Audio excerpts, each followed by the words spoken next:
Kerajaan Malaysia bagi tender untuk buat Save Me 999 dengan harga RM1 bilion. Save Me 999 ini adalah satu app untuk kita berhubung dengan talian kecemasan menggunakan smartphone, ada AI dan pertama sekali saya mohon YB Amira Aisyah betulkan sikit lah kenyataan itu, yang mana YB kata kerajaan bagi tender bangun ke aplikasi Save Me secah 1 bilion. Itu tak betul. Angka yang YB sebut 1 bilion untuk aplikasi itu adalah kos keseluruhan sistem kecemasan negara NGMERS 999. Bukannya 1 bilion itu buat aplikasi Save Me sahaja. Tak betul YB. YB kena betulkan sikit. Saya tak pastilah YB Amira ini baca sekerat berita itu, lepas tu buat persepsi jahat pada Menteri Komunikasi YB Fahmi dengan Kerajaan Madani ini untuk apa? Sebab YB sendiri pun adalah wakil rakyat.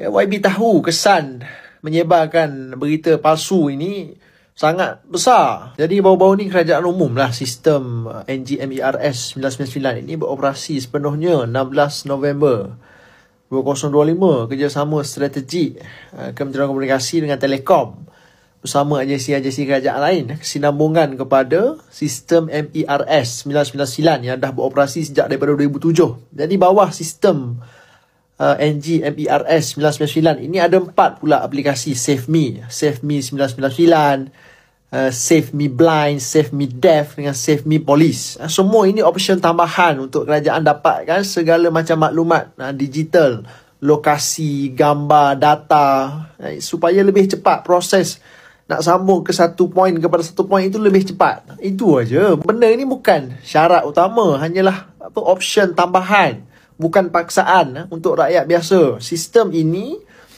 semua aplikasi ini pelengkap kepada fungsi 999, bukan nak ganti sistem panggilan 999. Dan yang paling penting YB Amira, kos keseluruhan semua 4 aplikasi Save Me ni dengan responder punya aplikasi bukan 1 bilion YB. Janganlah macam ni. Bukan 1 bilion, hanya 800,000 lebih sahaja setahun. Tak sampai 1% pun daripada kos operasi seluruh sistem NGMERS 999 ini yang kerajaan buat ini.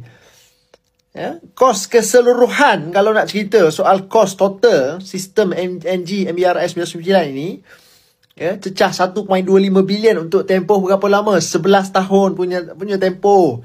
Apa benda pula yang cover sampai 11 tahun ini? Cover dari segi kos operasi 800 lebih pusat kawalan dengan lokasi teknikal, naik taraf infrastruktur telekomunikasi, integrasi dengan PDRM, bomba, APM, maritim, KKM dengan agensi-agensi lain. Kos nak cover pusat kawalan perubatan, MECC, kos keselamatan cyber, kos pemantauan 24 jam sehari, macam-macam lagi YB kos yang berada dalam senarai untuk tempoh 11 tahun yang kerajaan belanja 1.25 bilion. Itu perkara dari YB. Saya tak tahu YB sengaja ataupun mungkin YB terkhilaf ke nak kata satu aplikasi Save Me ni cecah 1 bilion. Tak betul YB. Itu sangat mengarut lah pada saya YB. Jadi nasihat saya pada YB Amira Aisyah, ada masa lagi YB buat lah. Mohon maaf ke cara elok YB betulkan kenyataan YB ni. Kerana ini dah jadi satu fitnah. Fitnah YB buat pada kerajaan Madani, khususnya YB Fahmi, Menteri Komunikasi. Terang-terang YB Amira, YB sebut 1 bilion untuk satu aplikasi. Sedangkan 1 bilion lebih itu kos total punya sistem, bukan satu aplikasi.